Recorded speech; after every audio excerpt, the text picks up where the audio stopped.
మన వాళ్ళు తయారు చేసిన ఎక్విప్మెంట్స్ కి ప్రపంచవ్యాప్తంగా ఆదరణ లభిస్తుంది. సాఫ్ట్‌వేర్ డిఫైన్డ్ రేడియో కూడా అత్యంత కీలకమైన పరిణామం. దీంట్లో కూడా మన వాళ్ళు ముందంజ వేస్తున్నారు. చాలా చాలా సంతోషం అండి. మంచి విషయాలు చెప్పారు. అట్లాగే ఇంకా ప్రాక్టికల్ గా బాగానే ఉంది. ఇంకా అభివృద్ధి చెందాలని సైన్స్ అండ్ టెక్నాలజీ పరంగా మన రాష్ట్రం ముందుకెళ్ళాలంటే ఎటువంటి నిర్ణయాలు తీసుకోవాలి, ఎటువంటి దాని ద్వారా ఫలితాలు ఎలా ఉంటాయి, మీరు ఈ ఇంజనీరింగ్ పర్టికులర్గా ఇంజనీరింగ్ విద్యార్థులకి ఏమని చెప్పాలనుకుంటున్నారు? అంటే ఒక రకంగా ప్రతి సంవత్సరం అనేక విద్యా సంస్థల నుంచి, ఇంజనీరింగ్ కాలేజీల నుంచి, ఇతర సాంకేతిక రంగానికి సంబంధించిన విద్యా సంస్థలు, యూనివర్సిటీల నుంచి ఏటా దాదాపు 15 లక్షల మంది ఇంజనీర్స్ బయటకు వస్తున్నారు.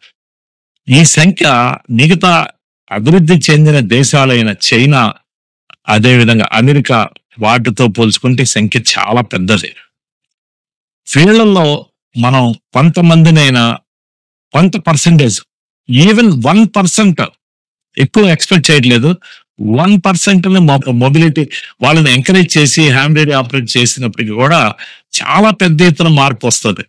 ఎందుకంటే విద్యార్థులు మరి వారిని ఉపయోగించుకున్నట్లయితే వారి యొక్క సేవలు దేశానికి అత్యంత కీలకమైన ప్రకృతి వైపరీత్యాలు ఏర్పడి, వరదలు, భూకంపాలు మొదలగు వైపరీత్యాలు ఏర్పడి కమ్యూనికేషన్ వ్యవస్థ కుప్పకూలిపోయినప్పుడు వారి సేవలు ఎంతో ఉపయోగపడతాయి.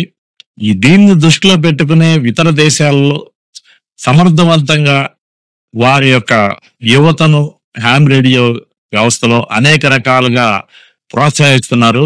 మన ఇంజనీరింగ్ కాలేజెస్లో కూడా ఇప్పుడిప్పుడే, ముఖ్యంగా చెప్పాలంటే విష్ణు ఇంజనీరింగ్ కాలేజీ అటువంటి స్టెప్ తీసుకుని 4th ఇయర్లో ఫస్ట్ సెమిస్టర్లో భాగంగా హ్యామ్ రేడియోని మ్యాండేటరీ చేశారు. అదే బాటలో కొంతమంది కొన్ని ఇంజనీరింగ్ కాలేజెస్ నడవటానికి ఆలోచిస్తున్నట్లుగా తెలుస్తుంది.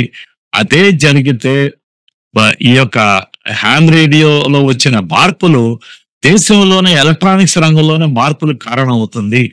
ఏ దేశంలో అయితే హ్యామ్ రేడియో ఆపరేటర్ల సంఖ్య ఎక్కువ ఉంటుందో ఆ దేశం తప్పకుండా ఎలక్ట్రానిక్స్ రంగంలో అభివృద్ధి చెందుతుంది.